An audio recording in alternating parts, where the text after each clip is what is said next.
Primero, antes de comenzar a hablar sobre el tema de la nomenclatura binomial, ¿por qué los seres humanos clasificamos a los seres vivos?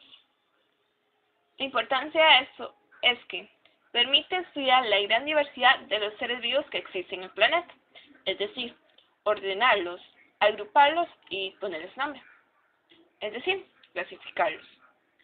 Además de eso, permite identificar cada tipo de organismo en cualquier lugar del planeta.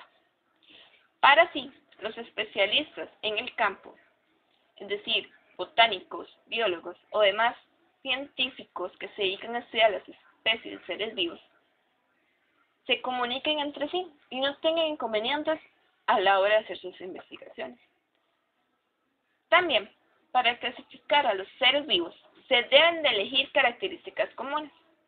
Pueden usar como criterios de organización en grupos, que de modo tal incluyan las características de los organismos similares. Es decir, se deben clasificar a aquellos vivos en grupos, y estos grupos van a tener características similares, no iguales, porque todos los seres vivos tenemos características diferentes. Es decir, si tienen pelo, si no lo tienen, si tienen escamas, si no las tienen, si son vertebrados o son invertebrados. La rama de la biología, la cual se encarga de identificar de la nomenclatura y de la clasificación de los organismos, es la taxonomía. Es decir, es aquella que permite diferenciar y saber las características de cada uno de los seres vivos. Además de esto, se encarga de clasificarlos. Pero, ¿qué es la nomenclatura binomial? Primero, vamos a definir el término de nomenclatura. La nomenclatura es la parte de la sistemática que se dedica a dar nombre, es decir, a clasificar a los seres vivos, y grupo de seres vivos, taxón. Este término se explicará más adelante, a detalle. Los primeros nombres que tuvieron los seres vivos fueron nombres comunes o vernáculos. Por ejemplo, se les llamaban caballo, cerdo, perro, los nombres que nosotros hoy en día conocemos. Pero estos tenían algunos inconvenientes, no son universales, solo son aplicables a una lengua. Solo algunos seres vivos tienen nombre vernáculo. A menudo, dos o más seres vivos no relacionados tienen el mismo nombre, o un mismo ser vivo tiene diferentes nombres comunes. Por ejemplo, el cerdo, al cual se le puede llamar cerdo, o también chancho, y en otros países se le llama puerco. Se aplican indistintamente a géneros, especies o variedades. Como podemos ver, esta forma de clasificar a los seres vivos tiene muchas complicaciones, ya que se va a ver diferencias dependiendo del lugar donde uno viva o de la cultura que uno tenga. Entonces, si uno aquí habla de un animal, en otro país tal vez no lo van a entender. Es por eso que la nomenclatura biológica trata de evitar estos problemas y establece una serie de códigos de nomenclatura. En la antigüedad, mucho tiempo atrás, cada planta era conocido en círculos eruditos por una larga frase descriptiva en latín, el sistema polinomial o polinominal, que es decir, como el nombre indica, son varios nombres, que crecía a medida que se encontraban nuevas especies semejantes. Ese es el caso de la Nepeta cataria, el nombre científico en la actualidad, o el nombre vernáculo hierba gatera. Pero en la antigüedad se le llamaba Nepeta floripus interrupte spiculatus pedunculati. Como podemos ver, es un nombre complicado y tal vez a muchas personas se les hacía difícil aprenderse este nombre. Entonces, es por eso que hoy en día se utiliza el sistema de nomenclatura binomial. Pero esta idea no surgió por Carlos Linneo, sino que fue por Gaspar Baurín. Pero no se publicó, no se hizo hasta la publicación de las especies de Plantarum por Linneo en 1753. Este describió y nombró por tal sistema todo el mundo vivo conocido hasta la fecha. Este sistema de nomenclatura binomial básicamente consiste en nombrar a los seres vivos por los nombres. Pero antes de explicar más a fondo qué es el sistema de nomenclatura binomial, vamos a conocer un poco de historia, cómo nombraban las personas antes. Ya sabemos sobre algunas, pero más en la antigüedad cómo las nombraban. El primero de ellos fue Aristóteles, un filósofo que vivió en Grecia hace unos 2400 años. Este rechazó el aceptado método de la clasificación dicotómica, es decir, que tiene dos posibilidades. Aristóteles organizaba a todos los objetos del mundo en tres reinos: el reino mineral, animal y vegetal. Para diferenciar del reino animal del vegetal, Aristóteles lo que usaba era una simple característica: si caminaban o no. Es decir, se desplazaban o si estaban fijas en el suelo. Los animales se desplazan y las plantas están fijas en el suelo. Este era el método el cual Aristóteles utilizaba para diferenciar animales y vegetales. Pero dentro de esos dos grandes reinos, él hacía subgrupos.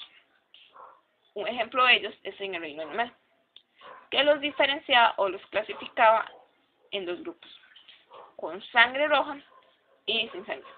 Con los de sangre roja se llamaban enaimus y sin sangre, se llamaban anaimus. Aristóteles tenía un discípulo, Teofrasto, el cual se encargó de clasificar a las plantas. Él las clasificaba por las características de su tronco y los agrupó en tres grandes grupos: árboles, arbustos e hierbas. Pero también está John Gray, un inglés que mantuvo la clasificación en herbáceas y leñosas, pero también tomó la importancia de clasificar según el embrión, en uno o dos cotiledones, y agrupó las plantas en monocotiledóneas y dicotiledóneas. Y esa clasificación llegó a clasificar, valga la redundancia, unas 18.000 especies. Podemos ver que conforme pasó el tiempo, la manera de clasificar a los seres vivos fue cambiando constantemente. Pero como lo dije anteriormente, uno de los sistemas que hoy en día se conserva son los de Carlos Linneo. Carlos von Linneo es un botánico sueco que nació en la localidad de Råsunda en 1707 y murió en Uppsala en 1778. Desde niño se interesaba mucho por la botánica. A la edad de los 8 años se conoció como pequeño botánico. Linneo se consideró el creador de la clasificación de los seres vivos o taxonomía. Con solo 24 años ya había ideado un sistema para clasificar las plantas en función de sus organismos reproductores. Este señor, Carlos Linneo, creó el sistema de nomenclatura binomial, el cual es uno de los pilares de la taxonomía científica, puesto que permite nombrar con precisión todas las especies de animales y vegetales. Esta utiliza un primer término escrito en letras mayúsculas que indiquen el género y una segunda parte correspondiente al nombre que indica la especie descrita y está escrita en letras minúsculas. Por otro lado, agrupó los géneros en familias, las familias en clase, las clases en tipo, el filo y los tipos en reinos. Esto más adelante se explicará más a detalle. Permite evitar imprecisiones en los nombres autóctonos que cambian entre distintas regiones del mundo. Este sistema permitió que no hubiera diferencias entre lugares, es decir, que las personas de todo el mundo tuvieran el mismo nombre y así no haber inconveniente a la hora de mencionarlos. Además de esto, Carlos Linneo definió con claridad algunos grupos, como la clase de mamíferos y las aves. Y esa teoría permitió clasificar a unas 8.000 especies animales y 6.000 vegetales. La Comisión Internacional de Nomenclatura Zoológica establece que la nomenclatura binomial es el sistema de nomenclatura en el cual una especie, pero no un taxón, de cualquier otro rango, se designa por la combinación de los nombres. La asignación y uso de esa nomenclatura están reglamentados por el Código Internacional de la Nomenclatura Zoológica, con el objetivo de promover la universalidad y estabilidad de los nombres científicos de los animales. Algunas reglas de la nomenclatura binomial son que los nombres de los científicos deben ser latinos o latinizados y escribirse con letra cursiva o bien ir subrayada, si es a mano. El autor de un nombre científico es el que lo publica por primera vez en un libro o periódico accesible y debe de ir acompañado de una descripción del ser que corresponde. Para poder identificarlo, además del nombre, es inalterable. Veamos ejemplos de la Patella vulgata Linnaeus. El Linnaeus, al final, quiere decir que fue descubierta por Carlos Linneo. Podemos ver que, como dice la regla, está latinizado, o un nombre en latín. Otra de las reglas de la nomenclatura binomial es que el nombre genérico debe escribirse con letra cursiva y en una sola palabra, es decir, el primer nombre, y debe ir en mayúscula. Y el nombre específico puede ser una palabra simple o compuesta y se escribe en latín y con minúscula. Podemos ver el ejemplo de Ciconia nigra, que es la cigüeña negra. Algunas ventajas de la nomenclatura binomial. Los científicos de todo el mundo aceptan el latín como el lenguaje de la clasificación. El latín actualmente es una lengua muerta que no está sujeta a cambios, es decir, que no va a estar cambiando constantemente como otros idiomas. En la nomenclatura binomial, el primer término se refiere a género, por ejemplo, homo, y el segundo término es el epíteto específico, el cual indica la especie, por ejemplo, el sapien, es decir, homo sapiens. Otro ejemplo es la lavándula estrecha, que es el romero de piedra o el tomillo borriquero. Después de eso también tenemos otros ejemplos como la orquídea marítima, Baker, que es la cebolla albarana, o la cebolla almorrana, la cebolla del diablo, la cebolla marina, y así sucesivamente. Además de esto, Carlos Linneo clasificó al ser humano en diferentes grupos. En el siglo XXI se clasificaban las islas, ya que definió 4 grupos de seres humanos basándose en características físicas como sociales. Él en realidad no utilizó el concepto de raza, sino que se limitó a dividir el género humano en variedades.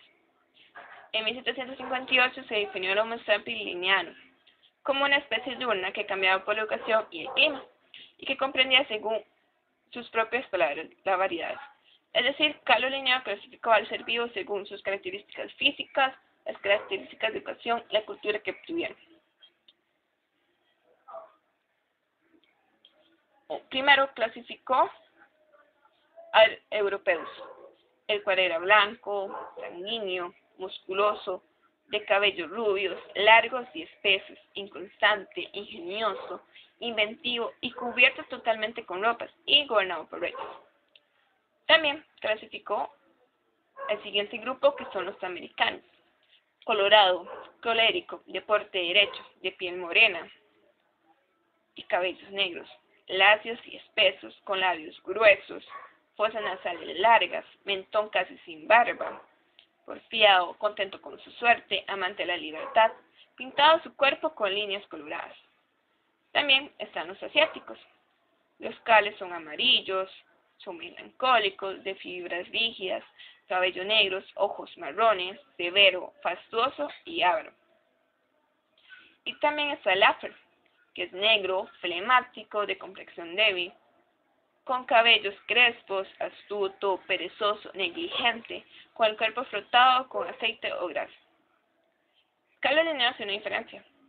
Mientras el hombre europeo se regía por costumbre, el afro se regía por capricho. Como dije antes, Carlos Linneo no utilizó el concepto de raza. Se limitó a dividir el género humano en variedades, sin intercalar entre ambas categorías la de especie. Consideró que los géneros y las variedades no podían transformarse ni desaparecer, que cada género había sido creado una sola pareja, destinada a perpetuarse de manera indefinida e inmutable. Él decía que las personas no se podían mezclar entre sí, pues el hombre era el fin del último de la creación. Él decía que la naturaleza y la cultura no se diferenciaban, y esta, por los demás, era una mezcla de caracteres sociales y psicológicos rudimentarios. El sistema de nomenclatura de dividir a los seres humanos en especies no tuvo tanto problema hasta que llegó al afro, que muchas personas lo ven como racista, ya que los consideran como esclavos. Objetivo 5.5.2. Enumera 7 niveles en la jerarquía de los taxones: reino, filum, clase, orden, familia, género y especie, empleando un ejemplo de 2 reinos diferentes para cada nivel. Para empezar, se debe definir qué es un taxón. En biología, un taxón es un grupo de organismos emparentados en una clasificación dada, que han sido agrupados asignándoles al grupo un nombre, una descripción si es una especie y un tipo. La disciplina que define a los taxones se llama taxonomía. La taxonomía es la ciencia que trata de los principios, métodos y fines de clasificación. Una nota importante es que cada taxón o grupo taxonómico recibe un nombre científico, en latín, por lo que se vuelve un método universal de clasificación. Los taxones se pueden clasificar de la siguiente manera: con dominio. El dominio es la subdivisión principal en que se clasifican los seres vivos. El reino también, en biología, es cada una de las grandes subdivisiones en que se consideran distribuidos los seres naturales, por razón de caracteres comunes. La primera organización en reinos se debe a Aristóteles, que diferencia todas las entidades de la naturaleza en los conocidos reinos animal, vegetal y el mineral. De los principales reinos está el reino monera, que son organismos microscópicos unicelulares, que son procariotas, por ejemplo las eubacterias, las archaeobacterias y las algas verdes azules, que tienen una nutrición absorbente, quimiosintética, fotoheterotrófica o fotoautotrófica, con un metabolismo anaerobio y aerobio, con una reproducción asexual, a veces por recombinación genética, y generalmente no móviles, y si lo son es por flagelos o por deslizamiento. El siguiente es el reino protista, que son organismos simples, microscópicos, predominantemente unicelulares, con núcleo celular, lo que lo hace que sea eucariota, que dependiendo de las condiciones puede comportarse como planta realizando fotosíntesis o como animales ingiriendo su alimento. Por ejemplo, las euglenas y los protozoos, que normalmente son aerobios, con una nutrición ingestiva, absorbente o si es fotoautotrófico, por plásmidos fotosintéticos. Todas las formas se reproducen asexualmente. Muchos tienen una reproducción sexual con meiosis y no son móviles, o si lo son por medio de silicios, flagelos, o por otro medio. El siguiente es el reino fungi, que son organismos unicelulares o multicelulares, con células de tipo eucariota, que tienen pared celular pero no están organizadas en tejidos. No llevan a cabo la fotosíntesis y obtienen los nutrientes disolviendo y absorbiendo sustancias animales y vegetales en descomposición. Se producen por esporas. Algunos ejemplos son la Myxomycopita, que son hongos mucilaginosos, y la Eumycopita, que son hongos verdaderos, generalmente aerobios, de una nutrición heterotrófica, sin flagelos y ninguna motilidad excepto el protoplasma fluido. Producen esporas haploides y no existe la fagocitosis ni la pinocitosis. El reino animal son los organismos multicelulares compuestos de células eucariotas. Las células están organizadas en tejidos y falta la pared celular. No llevan a cabo la fotosíntesis y obtienen los nutrientes principales por ingestión. Los ejemplos pueden ser las esponjas, gusanos, insectos y vertebrados. Siguiendo con la clasificación, encontramos el filum. En biología, el filum o filo es el rango de clasificación en que está el reino y la clase. Se suele emplear el término división en lugar de filo, siendo ambos términos aceptables. Existe alrededor de 31 filums que sirven para clasificar a los organismos según las características más notorias. Entre los filons encontramos los poríferos, que son animales invertebrados acuáticos que se encuentran enclavados dentro del subreino. El Parazoa. También encontramos los cnidarios, que son un filo que se agrupa alrededor de unas 10.000 especies de animales relativamente simples y que viven exclusivamente en ambientes acuáticos. Otro ejemplo es el Annelido, que son un grupo de animales invertebrados protóstomos y con un cuerpo segmentado en anillos. El cuerpo está compuesto por numerosos metámeros o anillos similares entre sí y cuya anatomía interna refleja también la externa, con repetición de diversos órganos en cada metámero. Los moluscos son los animales no segmentados con una cabeza, un manto y un pie muscular que son modificados de distintos modos. Principalmente son acuáticos y tienen cuerpo blando, frecuentemente con una o más valvas duras y con un corazón con 3 cámaras. Los antrópodos es el grupo más numeroso de los seres vivos. Los hay terrestres, acuáticos y están los parásitos. Tienen el cuerpo segmentado para crecer, experimentan mudas y en ocasiones cambios de forma, que es la metamorfosis. Los equidermos son los invertebrados exclusivamente marinos que poseen bajo su piel la epidermis y un esqueleto calcáreo constituido por placas soldadas o independientes, o por espículas pequeñas y aisladas. También tenemos los cordados, que los cordados son aquellos animales que además de tener la simetría bilateral con respecto al plano sagital, están los dos lados opuestos simétricos con respecto al centro longitudinal de cuerpos. Más simple, un ejemplo son los seres humanos. El siguiente es la clase. En biología, la clase es una categoría taxonómica situada entre el filo y la división y el orden. El filo, división y el orden. Otra categoría es el orden. El orden es la categoría de la clasificación biológica que reúne las familias biológicas relacionadas. Seguidamente está la categoría de las familias. Es una unidad sistemática y una categoría taxonómica situada entre el orden y el género. El género es otra clasificación y se compone de especies y en muchos casos constituye un grupo tan natural que es de dominio vulgar, como el género Pinus, integrado por numerosas especies de pinos, que usualmente tienen una nomenclatura binomial semejante a la biología.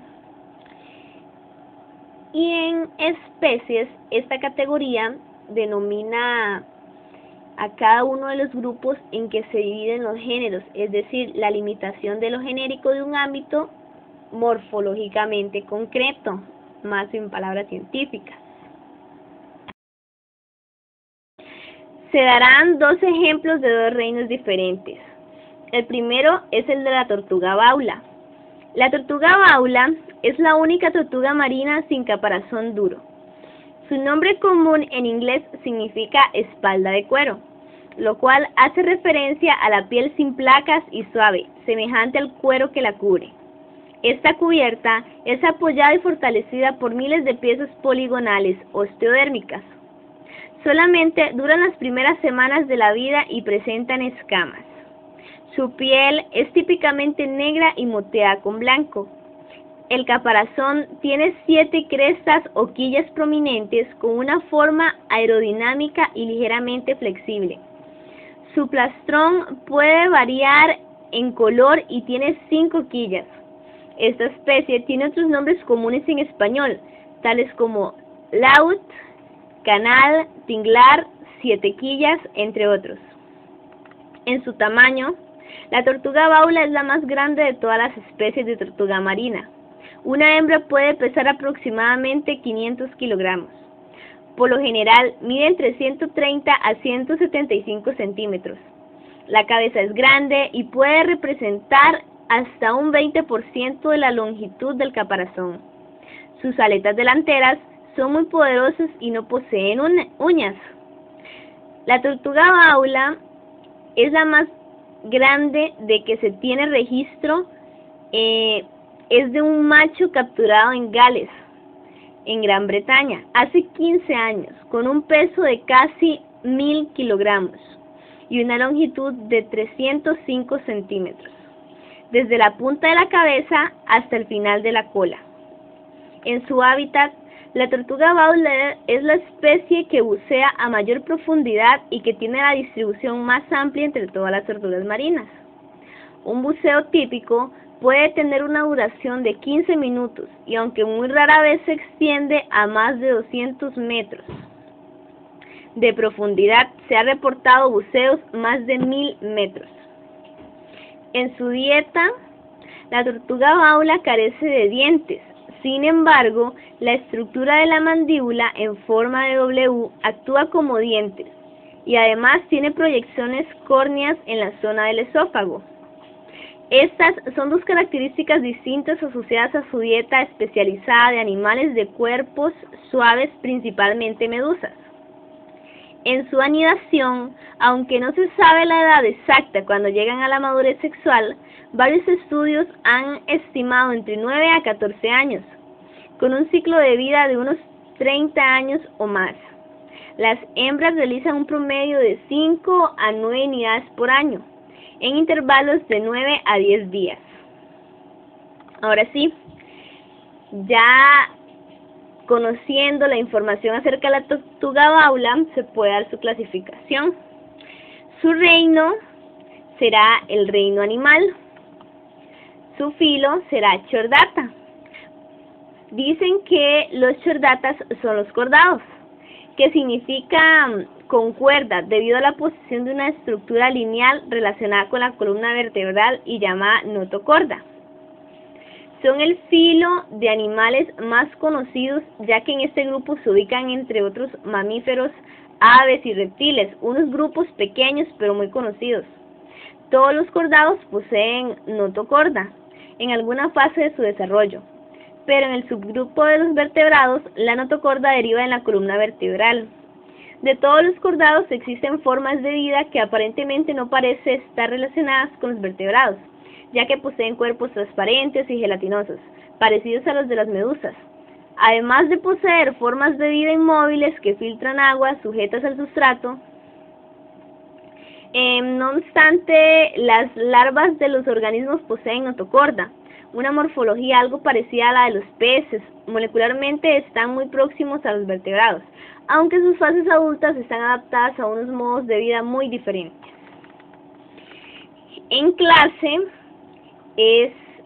se categoriza la tortuga baula en reptilia o reptil, que es el término que se aplica a aquellos organismos que en su desplazamiento se arrastran. Los reptiles son vertebrados, muy diversos, incluidos entre 4 grupos. Las tortugas, que son el orden Testudines, que presentan el cuerpo protegido por un caparazón óseo o una concha, cubierto de escamas en la que pueden esconder total o parcialmente la cabeza, extremidades y cola. El cráneo es muy robusto, la mandíbula es en forma de picocornio y sin dientes con los bordes cortantes, como las lagartijas y las serpientes. En el orden está el Testudines, que forman un orden de reptiles caracterizados por tener un tronco ancho y corto, y un caparazón o envoltura que protege los órganos internos del cuerpo. De su caparazón salen por delante la cabeza y las patas delanteras, y por detrás las patas traseras y la cola. La familia de la tortuga baula es Dermocheillidae. Es una familia de tortugas que abarca a 8 géneros extintos, y solo existe uno, dejando de lado las extintas protostegidas, que son las mayores tortugas marinas conocidas. Y en su nombre científico encontramos que se llama Dermochelis coriacea. El segundo ejemplo a dar es el ejemplo de la bacteria Escherichia coli. Tiene origen ya que fue descrita por primera vez en 1885 por Theodor von Escherich, bacteriólogo alemán, quien la denominó Bacterium coli. Posteriormente, la taxonomía le adjudicó el nombre de Escherichia coli en honor a su descubridor. En su hábitat, la Escherichia coli es quizás el organismo procariota más estudiado por el ser humano.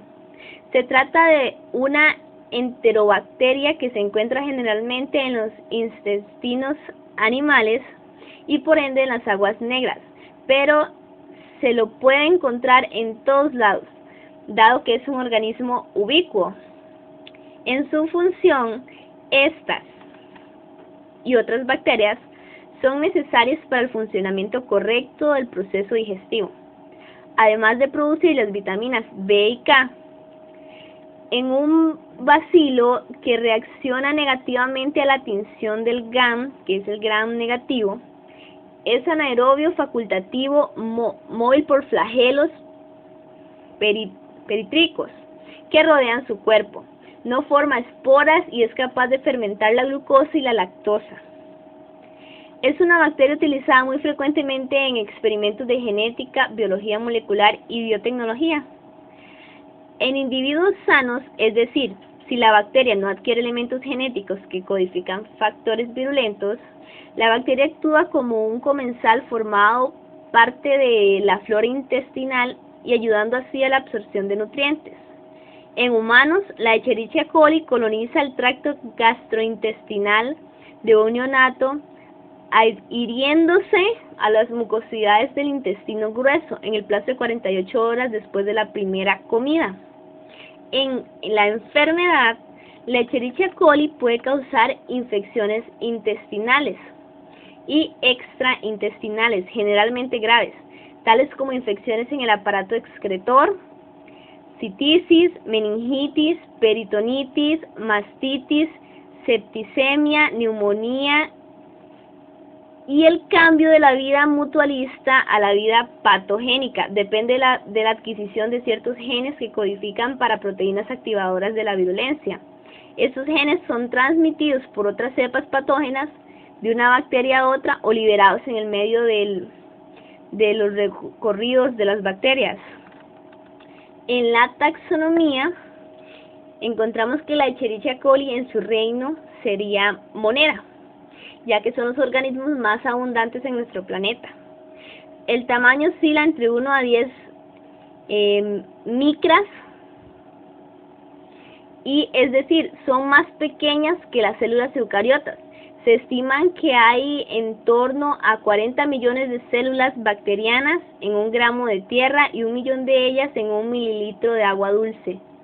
Desde que surgieron como las primeras formas de vida, las bacterias han logrado adaptarse a todos los ambientes, incluso a los que poseen condiciones extremas. Algunas resisten la radiación nuclear en temperaturas de más de 80 grados centígrados o rodeando el cero. Muchas bacterias se han adaptado a vivir en ambientes sulfurosos o en las estratosferas. Estas bacterias pertenecen al grupo de los extremofilos. Son muy útiles para múltiples aplicaciones industriales o sanitarias. Su existencia también permite pensar en que haya vida fuera de nuestro planeta. En el filo encontramos que la Escherichia coli es proteobacteria. Este filo principal incorpora una gama de patógenos tales como la Escherichia salmonella, vibrio, helicobacter y numerosos otros géneros. Algunas otras proteobacterias son de la vida libre. Incluyen muchas de las especies responsables de la fijación del nitrógeno. Muchos se mueven con el uso de flagelos, pero algunos no tienen movilidad o dependen del deslizamiento bacterial. Estos incluyen los mixobacterias, que es un grupo único de bacterias que pueden agregarse para formar cuerpos multicelulares. En la clase, la Escherichia coli se clasifica en gamma proteobacteria, que es una bueno, es la clase de las bacterias que incluyen diversas especies de importancia médica, ecológica y científica, como lo que es la Escherichia coli, la Klebsiella pneumoniae, que es la de la neumonía. Seguidamente, la clasificación en cuanto al orden es enterobacteriales, que son un gran grupo de bacterias que son muy presentes en la vida humana. Los miembros de estos grupos forman parte de la microbiota del intestino y otros órganos del ser humano y otras especies animales. Algunas especies pueden vivir en tierra, en plantas o en ambientes acuáticos. La familia de las Enterobacteriaceae y cuenta con las siguientes características. Son aerobios no formadores de esporas que pueden crecer en anaerobiosis. Reduce los nitratos a nítritos, con algunas excepciones que no calculan el alginato. Fermentan la glucosa a ácido como producción de gas o sin ella, que eso ya fue mencionado antes. Son oxidasas negativos, a excepción de los plesiomonas, y producen catalasa. Además, no ven favorecido su crecimiento por la presencia de la mayoría de las bacterias que no son móviles, como lo son los flagelos perítricos, y no son formadores de esporas. En el género encontramos que la Escherichia coli es Escherichia. El género Escherichia agrupa 5 especies. La Escherichia coli es la de mayor importancia para el humano, debido a que no solo forma parte de la flora habitual del intestino, sino porque además agrupa a diversas cepas que causan padecimientos extraintestinales y otras que se destacan entre los principales agentes etiológicos del síndrome diarreico. Y al final encontramos el nombre científico, que es la especie Escherichia coli. Entonces, esos serían los dos ejemplos, y con su respectiva información y clasificación taxonómica para conocer más sobre, en este caso, los dos jerarquías. Objetivo 5.5.3. Distingue entre las siguientes filas de plantas, empleando sencillas características externas de reconocimiento: briofitas, filicinofitas, coniferofitas y angiospermofitas. Entre las principales filas de plantas se encuentran las plantas no vasculares y las plantas vasculares. Las plantas no vasculares son plantas pequeñas y sin tejidos conductores, entre ellas las briofitas. Las plantas vasculares son plantas que tienen tejidos conductores. Estas se dividen en dos: espermatofitas y filicinofitas. Las filicinofitas son plantas de ciclo de vida alternativo, entre ellas los helechos. Las espermatofitas son plantas que producen semillas.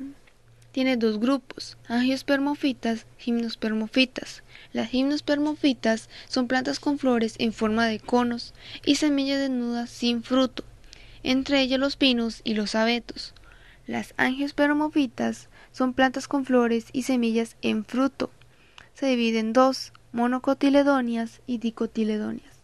Las dicotiledóneas son plantas que producen dos hojas al germinar, entre ellas las rosas, el geranio y el romero. Las monocotiledóneas son las que producen una hoja al germinar, como por ejemplo los tulipanes y las orquídeas. Además, las briofitas y las filicinofitas son plantas criptógamas, es decir, plantas sin flores, y las espermatofitas, tanto las angiospermas como las gimnospermas, son plantas fenerógamas, es decir, plantas con flores. Las briofitas. En ellas se encuentran el musgo y las hepáticas. Son las plantas más sencillas, ya que no poseen tejidos conductores y una estructura típica de cormo. Viven en ambientes húmedos y sombríos. Debido a su pequeño tamaño, realizan la fotosíntesis y absorben la humedad y las sales minerales por toda la superficie de su cuerpo. Los representantes más conocidos de las briófitas son los musgos, plantas muy pequeñas que viven en ambientes húmedos donde se distinguen dos partes, el gametofito y el esporofito. El gametofito es la parte que identificamos normalmente con un musgo, al ser la parte verde que forma tapices sobre las rocas o los troncos de los árboles.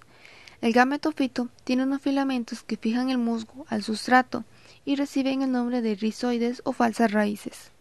Además presenta un cauloide o falso tallo que sirve para la inserción de los filoides o falsas hojas, con forma aplanada y muy pequeños, que realizan la fotosíntesis.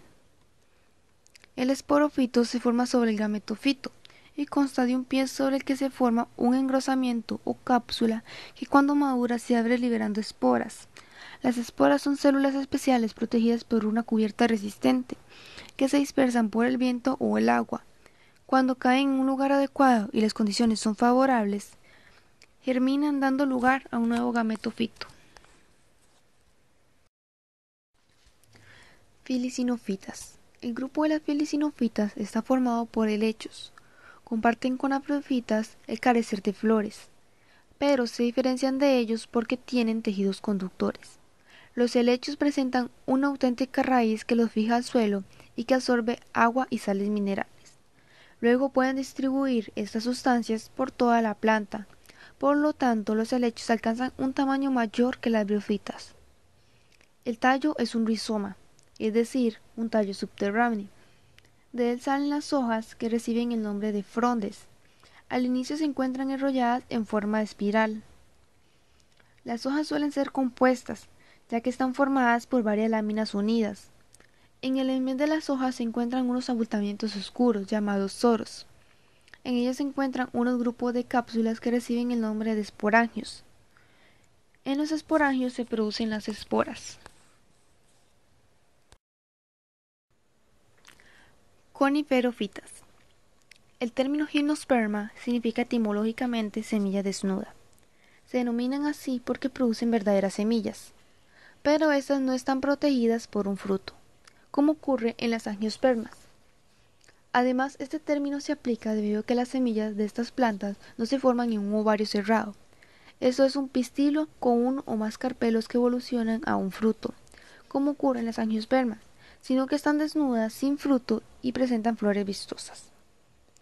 Todos son plantas leñosas, en su mayoría árboles, con hojas aciculares agrupadas en espiral, generalmente persistentes. Pueden tener forma de aguja o escamas.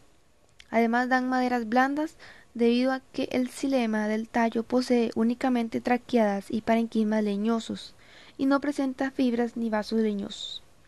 Existen varios grupos de gimnospermas, aunque el más abundante y conocido es el de las coníferas, que incluye entre otros a los pinos, los cipres y los abetos.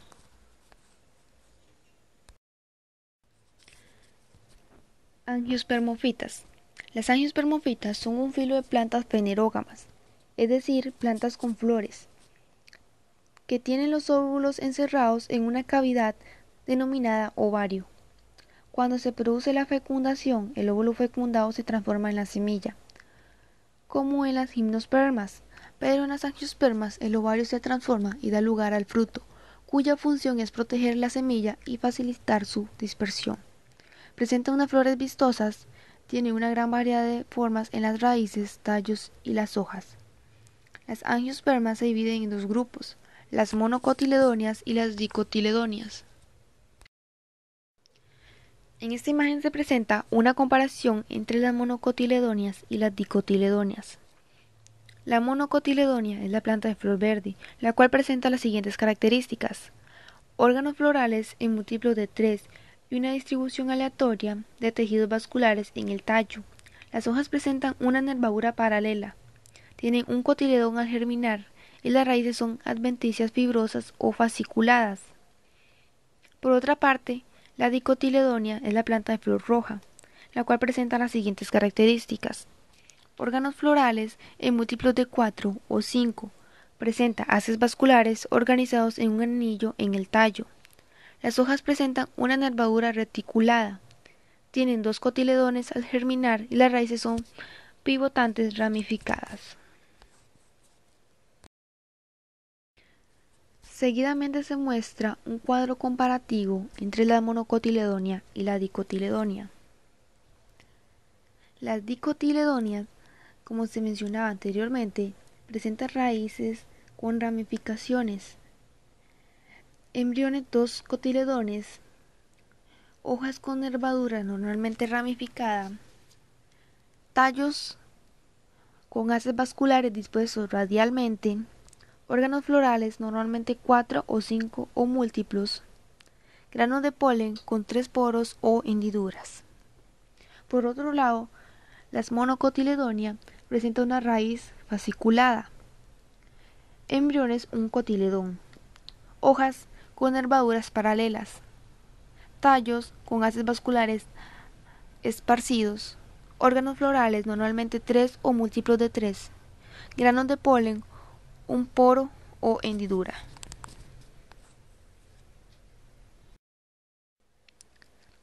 En resumen, las briófitas son los llamados musgos y hepáticas. Son plantas pequeñas que no tienen flores, ni frutos, ni tejidos conductores, y viven en lugares muy húmedos. Las filicinofitas son helechos. Son plantas de tamaño medio, tienen tejidos conductores, pero no tienen flores, ni frutos, al igual que las briófitas. Viven en ambientes húmedos. Las coniferofitas tienen tejidos conductores y flores, pero no tienen frutos. La mayoría son árboles o arbustos como el pino, el cedro, el abeto, entre otros. Las angiospermas tienen tejidos conductores, flores y frutos. Son hierbas, arbustos y árboles. Algunos ejemplos son la amapola, el rosal y el roble. Además, estas se dividen en dos grupos, monocotiledonias y dicotiledonias. Para concluir, se presenta una tabla con características de las principales filas de plantas, donde se especifica si presentan raíz, tallo y hojas, tejidos, flores, semillas y frutos, y su reproducción. Se muestra que las briófitas no presentan raíz, tallo y hojas, tejidos, epidermis, no presentan flores, ni semillas, ni frutos, y se reproduce por esporas liberadas del esporangio. Las filicinofitas sí presentan raíz, tallo y hojas, tejidos en la epidermis y conductores. No presentan flores, semillas y frutos, al igual que las briófitas, y se reproduce por esporas liberadas de los soros. Las gimnospermas sí presentan raíz, tallo y hojas, tejidos epidermis y conductores. Sí presentan flores y semillas, pero no tiene frutos. Se reproduce por semillas desnudas. Las angiospermas sí presentan raíz, tallo y hojas. Tienen tejidos epidermis y conductores. Sí tiene flores, semillas y frutos, y se reproduce por semillas encerradas en un fruto. Objetivo 5.5.4. Distinga entre los siguientes filas de animales empleando sencillas características externas de reconocimiento: poríferos, nidarios, platelmintos, anélidos, moluscos y artrópodos. Clasificación por pilo. Los pilas constituyen la mayor categoría taxonómica del reino animal, y en ellos se agrupan animales que tienen una organización similar. Sin embargo, estos pilas se reúnen en otras categorías superiores con base a características anatómicas y embriológicas como la simetría o las cavidades internas. Los pilas animales suelen agrupar en tres ramas: mesozoos, parazoos y eumetazoos. Las dos primeras ramas están formadas por organismos con un nivel de organización más sencillo, mientras que la rama eumetazoos agrupan animales con un nivel tisular de organización o con sistemas de órganos. La siguiente clasificación muestra las divisiones más sobresalientes del reino animal e indica los aspectos fundamentales que se utilizan para agrupar a los diferentes pilas. Subreino Parazoos, Pilum Poríferos. Subreino Mesozoos, Pilum Mesozoa. Subreino Eumetazoos, animales con simetría radial, Pilum Cnidarius. Animales con simetría bilateral, acelomados, sin cavidad corporal, Pilum Platelminthus. Pseudocelomados, con cavidad corporal denominada pseudoceloma, Pilum Nematodos. Celomados, con cavidad corporal denominada celoma. Protostomados, la boca se forma en el platóporo o cerca de él, en el embrión en desarrollo. Pilum moluscos, Pilum anélidos, Pilum artrópodos. Deuterotosmados, el ano se forma en la zona del blastóporo o cerca de él, el embrión en desarrollo y la boca se forman secundariamente en otro lugar. Pilum equinodermos y Pilum cordados. Pilum poríferos. El pilum poríferos está formado por las esponjas, animales simples, multicelulares, con células especializadas en diversas funciones, pero que no se agrupan en verdaderos tejidos. La mayoría son marinas, aunque algunas se encuentran en aguas dulces. Están fijas sobre un sustrato y se alimentan haciendo pasar agua a su interior a través de poros. Allí, las células flageladas con collar, llamados coanocitos, toman las partículas de alimento, bacterias o materia orgánica, que serán digeridas intracelularmente. La mayor parte de las funciones corporales las realizan células que actúan independientemente o en pequeños grupos. Carecen de un sistema nervioso, pero reaccionan a estímulos. Tienen un esqueleto formado solo por esponja, o sea, un material proteico flexible, por espículas calcáreas o silíceas, o bien por ambas cosas. Entre los poríferos, los adultos son sésiles, mientras que las larvas nadan libremente. Estos animales no poseen simetría, es decir, son asimétricos.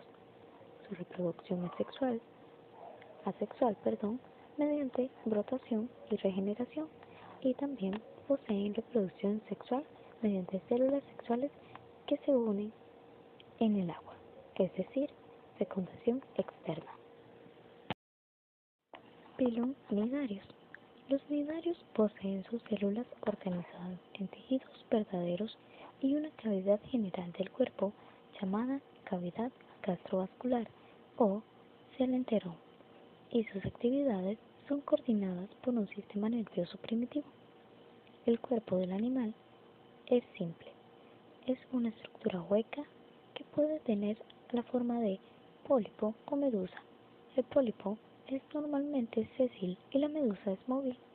Estos organismos han desarrollado dos capas de tejido, epidermis y gastrodermis, y entre ellas aparece una masa de materia orgánica llamada mesóglia. La cavidad interna del cuerpo celenterón o cavidad gastrovascular está cubierta por la gastrodermis y posee una sola abertura que sirve de boca y ano. En la cavidad gastrovascular ocurre la digestión extracelular y en la gastrodermis la intracelular. La mayoría poseen tentáculos alrededor de su boca que les permiten capturar el alimento. Son carnívoros. Una característica distinta de este grupo es la presencia de nidocitos, células especiales que contienen cápsulas con filamento llamadas nematocitos, es decir, filamentos que paralizan, enlazan y capturan las presas. Pilum platelminthus. Los platelminthus son animales simples, con simetría bilateral, acelomados y una incipiente cefalización, es decir, formación de cabeza. Poseen 3 capas de tejido embrionario: ectodermo, mesodermo y endodermo, que dan origen a verdaderos órganos y sistemas de órganos. Los tubularios, como las planarias, presentan cefalización con ganglios concentrados en un cerebro en uno de los extremos del cuerpo. Los grupos parásitos carecen de cabeza. El espacio entre el ectodermo y el endodermo está lleno de un tejido mesodérmico denominado mesenquima, en el cual están incrustados los órganos internos. A diferencia de la mayoría de bilaterales, carecen pues de cavidad general y estructura del cuerpo, que es tipo macizo, es decir, acelomado. El tubo digestivo carece de ano, actuando como cavidad gastrovascular. Puede presentar numerosas ramificaciones, en especial en las especies de mayor tamaño, de hasta 60 centímetros en algunas planares terrestres. Muchas formas parásitas carecen de aparato digestivo. Tampoco tienen aparato circulatorio ni respiratorio. El oxígeno que necesitan para su metabolismo pasa a través de los delicados tegumentos del animal. Tampoco tienen apéndices locomotores. Se desplazan mediante las vibraciones de su epitelio ciliado. Tienen un sencillo sistema nervioso bilateral que recorre el cuerpo, y su sistema excretor rudimentario está constituido por los protonefridos. Muchas especies parásitas tienen ventosas y ganchos de fijación. En contraposición a esta organización simple, los tejidos reproductores son de los más complicados del reino animal. La mayoría son hermafroditas, presentan siempre fecundación interna y por tanto órganos copuladores. En algunas especies, su sistema muscular les permite partirse en segmentos que esparcen los huevos que lleva cada segmento. Cada segmento también puede tener testículos y ovarios. Además de reproducir un animal completo, de cada segmento también se reproducen asexualmente y por regeneración. Los plastelmintos parásitos tienen complejos ciclos vitales, parasitando a varios hospedadores vertebrados e invertebrados según la clasificación tradicional. El pilón Platyhelminthus comprende 4 clases: turbellarios de vida libre, como la planaria; monogenios, parásitos de peces y anfibios; trematodos, parásitos como las duelas; y cestosodos, parásitos como la solitaria. Pilón Annelius.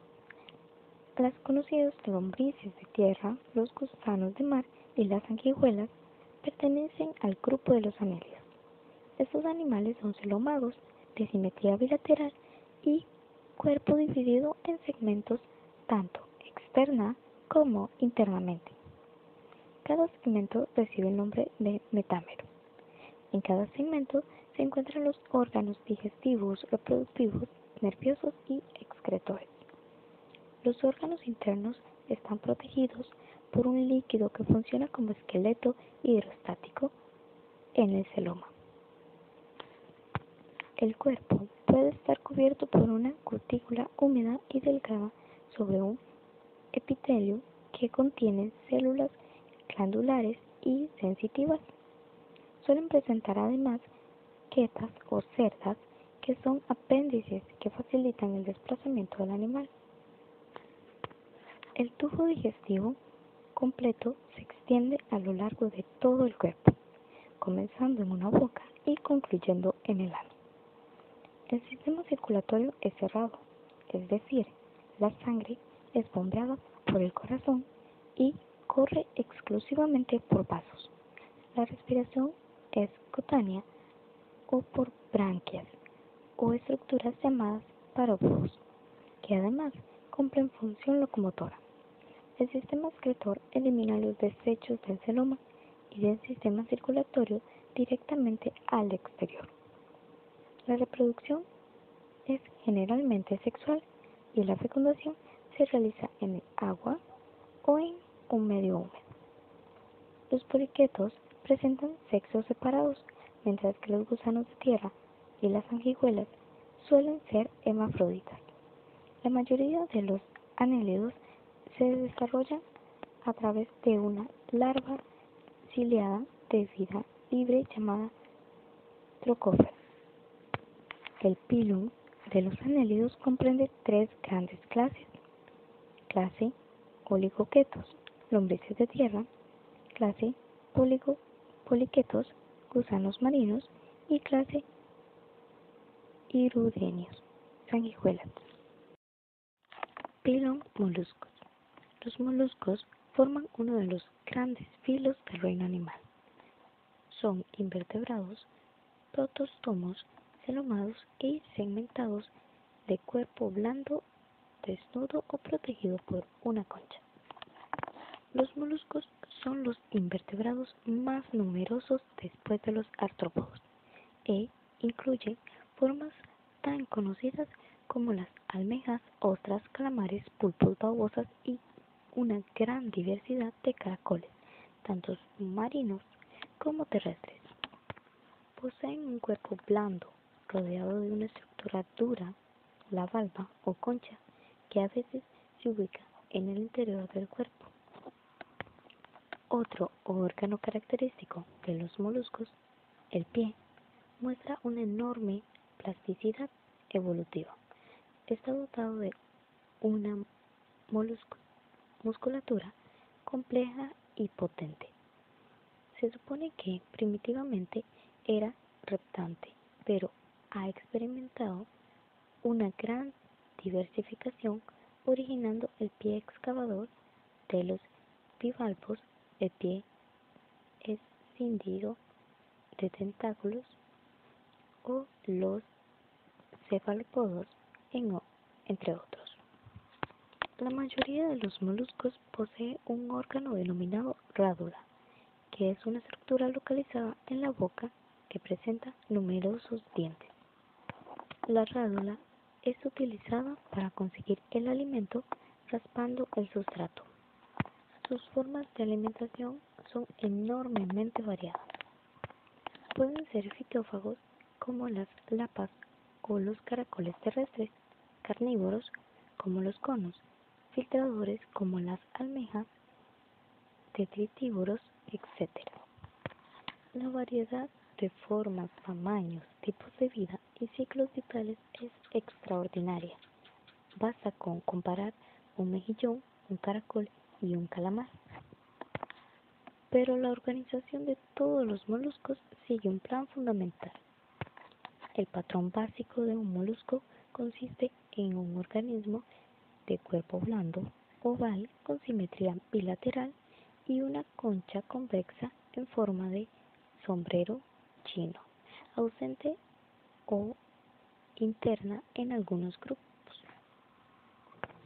La concha la forma la epidermis subyacente, denominada manto, que tiene células secretoras de carbonato cálcico cristalizado.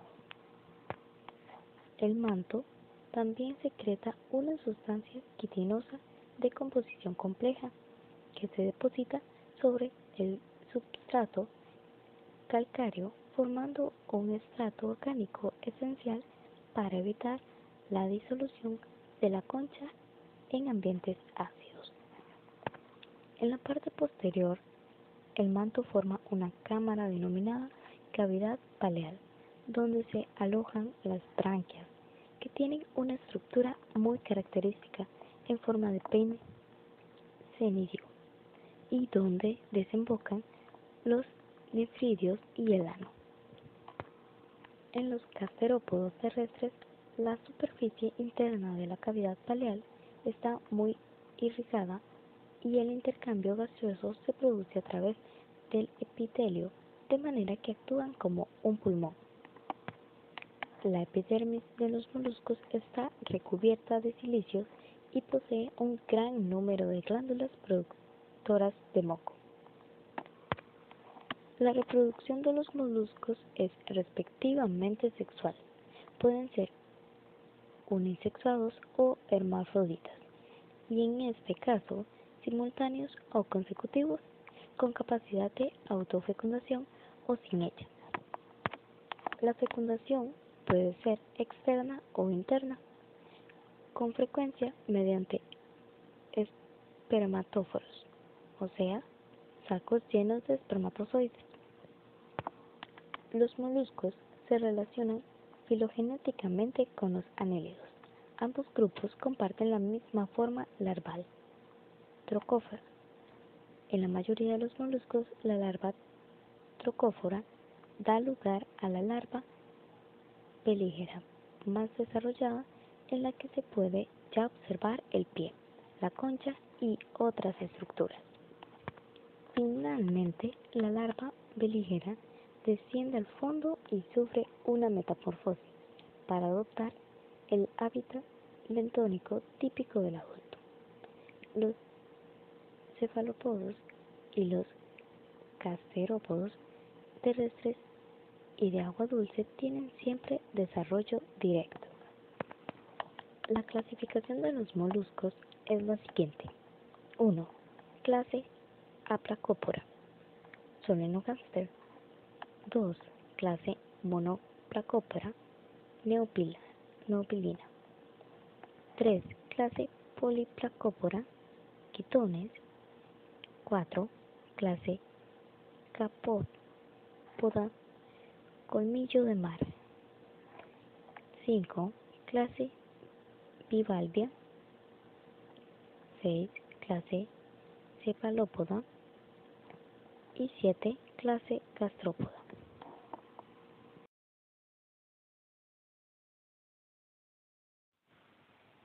Filum Artrópoda. Los artrópodos constituyen el filo más numeroso y diverso del reino animal. Incluye, entre otros, a los insectos, arácnidos, crustáceos y los miriápodos.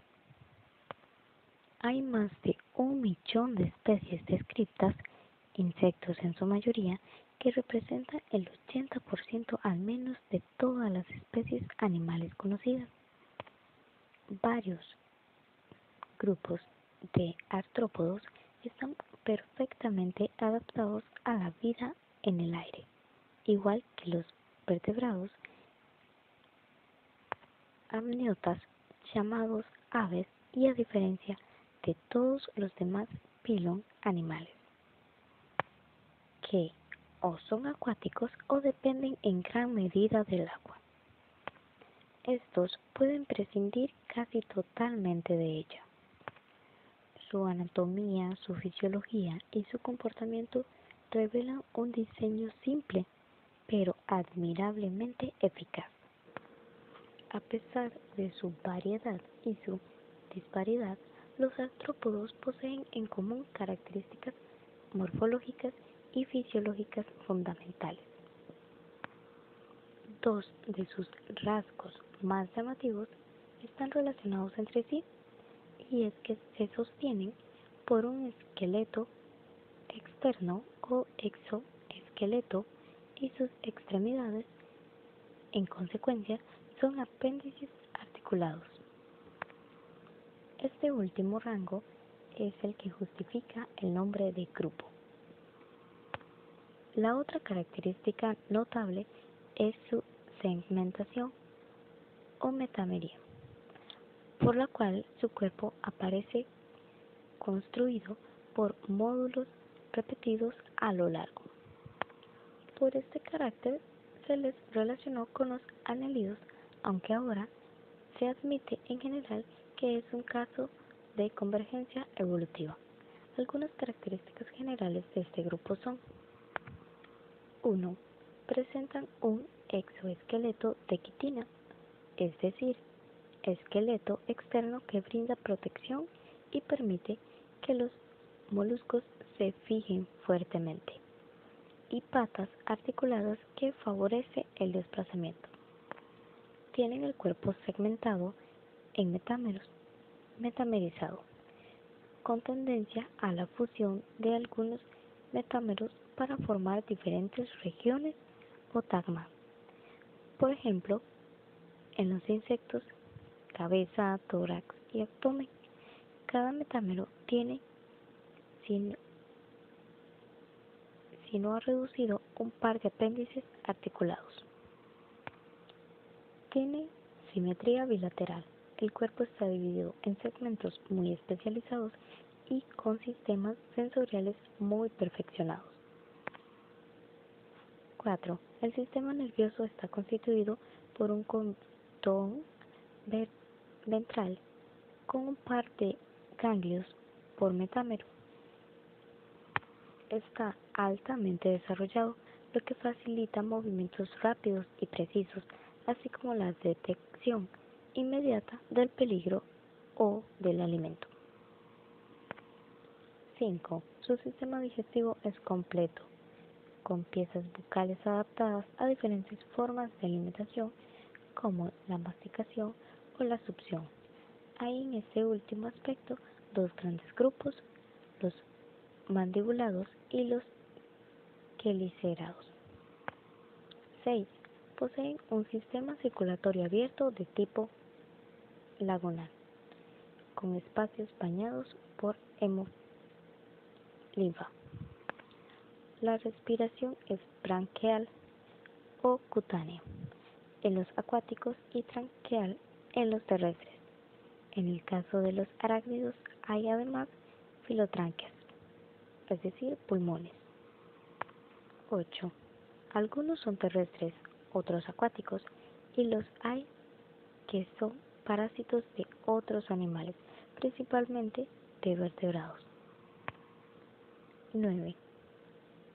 La excreción puede ser por glándulas antenales o maxilares en los crustáceos, por glándulas coxales en los miriápodos o por tubos de Malpighi en arácnidos e insectos.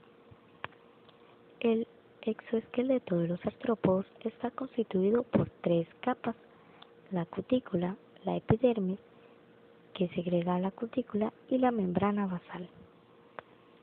La cutícula está constituida por un polisacárido denominado quitina. El gran éxito evolutivo que ha supuesto este exoesqueleto impermeable, que permite la colonización del medio terrestre sin peligro de desecación, trae consigo, en compensación, la necesidad de mudas para el crecimiento. En todos los artrópodos, los moluscos que mueven los segmentos se insertan en apófisis internas. El aparato digestivo es tubular. Las piezas bucales son muy diferentes. Hay en este último aspecto dos grandes grupos, los mandibulados y los quelicerados. La cavidad celomática está reducida al espacio donde se hallan las gónadas y, en algunos casos, ciertos órganos excretores. Los artrópodos se reproducen sexualmente y, en general, presentan sexos separados. La fecundación es generalmente interna. En algunos casos sucede el fenómeno denominado partenogénesis, en donde un óvulo sin fecundar origina un organismo completo haploide. También hay casos de poliembrionía, en que un huevo fecundado produce numerosos clones. El desarrollo a partir del huevo puede ser directo o indirecto. En el desarrollo directo nace un individuo similar al adulto, aunque, como es lógico, de menor tamaño.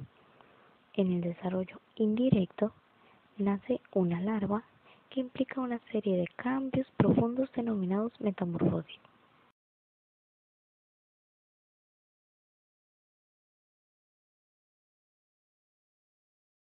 La clave dicotómica es una herramienta que recoge las características morfológicas más visibles de los organismos y nos permite su identificación. La clave está organizada en dilemas o dicotomías, es decir, pares de afirmaciones contrapuestas, y su empleo consiste siempre en tomar una y solo una de las dos alternativas. La opción elegida en cada paso remite a su vez a otras dos posibilidades y así sucursivamente hasta llegar a los que coinciden con las características buscadas. Las claves dicotómicas empleadas para clasificar seres vivos o materias inertes, rocas, minerales, etc., están constituidas por una serie de dilemas encadenando de tal modo que eligiendo uno de los dos caminos que se ofrecen, aquel que concuerde con las características del ejemplar a clasificar se va pasando de unos a otros hasta llegar a sus características completas. Estos dilemas son los que van a determinar el camino a seguir, siendo en consecuencia los que actúan como criterios de clasificación. Dicotomía significa que ante cualquier característica del animal que estudie siempre encontrará dos caminos excluyentes, debiendo elegir uno. No se puede dar los dos supuestos a la vez, ni quedarse en el medio, o es blanco o no lo es, tiene solo dos patas o no cumplen con estas características. Es interesante indicar que cuanto mayor información se introduzca en los dilemas, más datos estamos dando del animal a clasificar.